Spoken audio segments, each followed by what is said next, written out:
I've owned this Phantom 3 for almost a year, and in that time I've had 3 crashes. All 3 crashes were probably related to my error. The first crash I had was on the Duluth Hill. I was just about to the top of the hill and I didn't see all these big radio antennas that were behind a building. When I took off, the Phantom 3 went up in the air a short amount of time, flipped over, and went full throttle into the blacktop. I lost all control with my controller, and I eventually had to pick the thing up and turn the battery power off to get it to stop.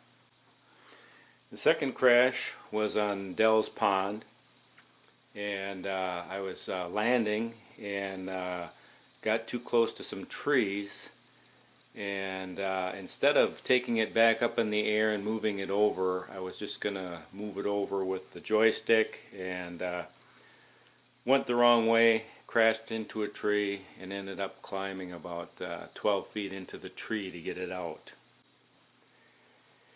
And the third crash just happened recently. I had just installed 4 new motors and I was testing them out, and 4 minutes into the flight I got a little bit crazy and flew it into a tree.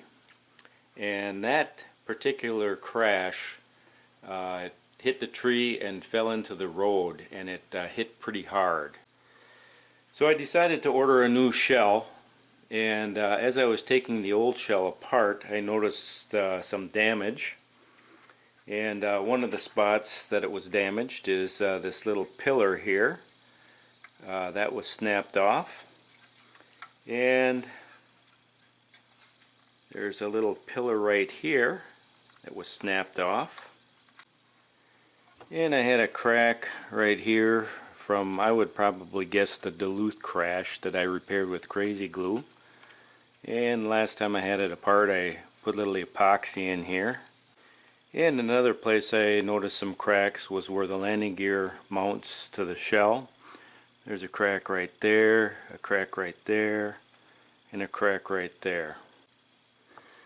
You can also see the crease right here in the arm there, and that's what really made me decide that it was time to replace the shell. I can also see cracks on the mounting screws for the top shell. There's some right here, some here. We have one right here.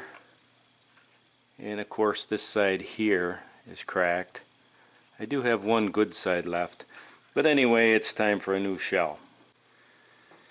So because it was going to be a little while before the shell got here and I had some time, I took it apart and I just took the old shell here and made some markings on it so when the new shell came it would be easier to reassemble it.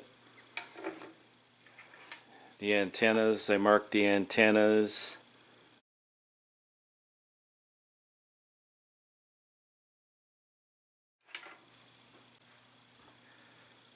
I also marked the bottom of the motors, so that'll make reassembly easier. I just have to copy what was on the old shell here. And so now all that's left to do is put this thing back together and get it back up in the air, and hopefully it should be good as new.